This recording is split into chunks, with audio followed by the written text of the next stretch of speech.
Hello everyone, today I'll be reviewing Shaft.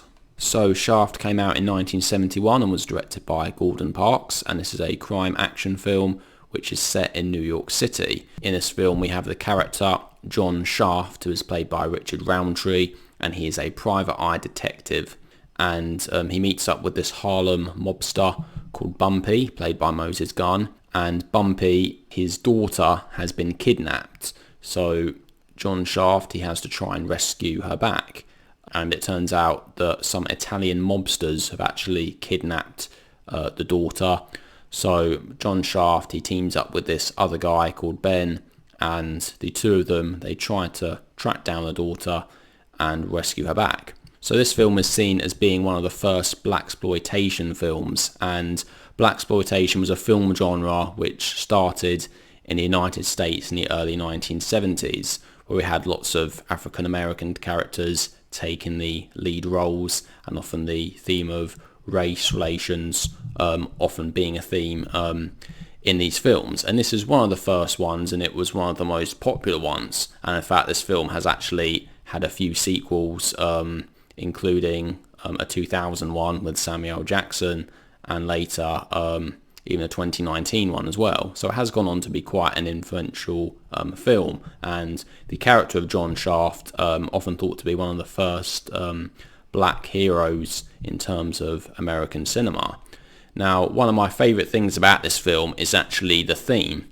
So we get the theme song playing at the start when John Shaft is walking down the street, and it's a really catchy tune. It was sung by Isaac Hayes, and it's a very iconic song and definitely an excellent start to the film. This film has a really gritty look to it, obviously being filmed in 1970s New York. It has a very similar look to it as other films like The French Connection, which came out around the same time.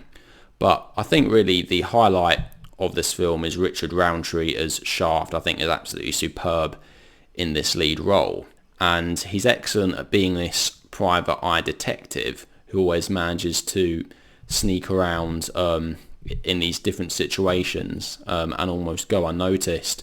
We get this really excellent scene where John Shaft is in this bar, and he's seen that there are these two Italian mobsters there who are looking out for him and trying to catch him. But what he does, he goes into the bar, he pretends to be a barman, and he chats to them while pretending to be this barman, and he manages to find out clues about them, manages to talk to them, and while doing this he gets on the phone and gets some cops to come around and arrest them. It's a very well done scene, very cleverly filmed, and it really shows what a great detective John Shaft is. We do get some brilliant scenes later on, particularly when they actually rescue the daughter.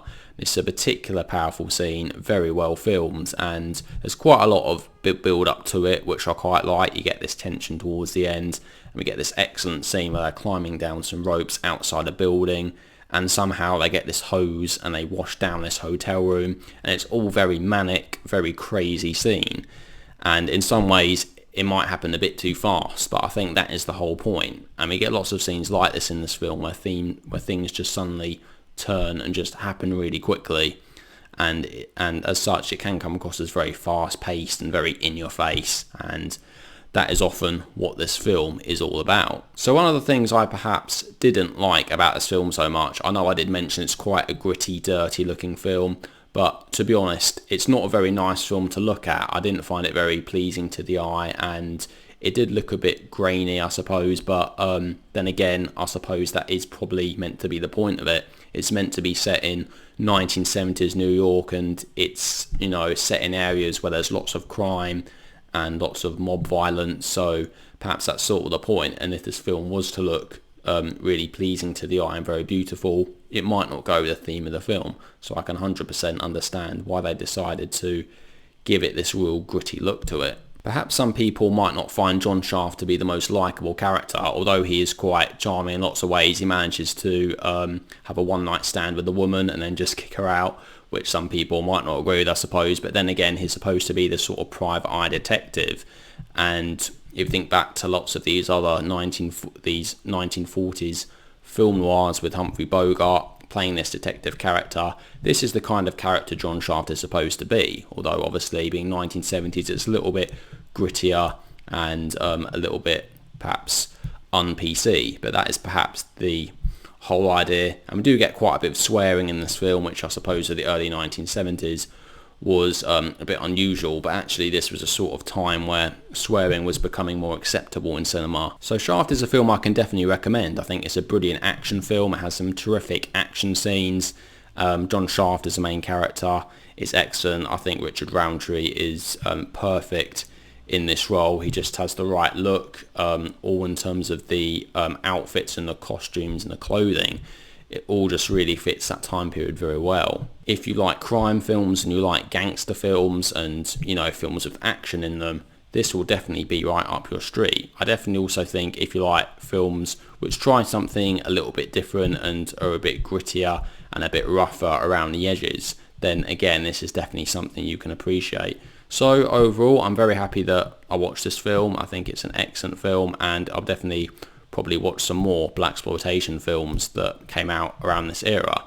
In fact, you might have noticed I've got a poster to my left of Superfly, which is another blaxploitation film which came out in 1972. So that is one that I will be reviewing at some point, so watch out for that. So overall I'm going to give Shaft a rating of 8 out of 10. Definitely check this one out if it sounds like your kind of thing. So there we go. So that is my review of Shaft. So what do you guys think? Have you seen Shaft? Do you like it? Do you dislike it? Please let me know what your thoughts are down in the comment section below. Anyway, thank you very much for watching. I'll see you all in the next video. Take care.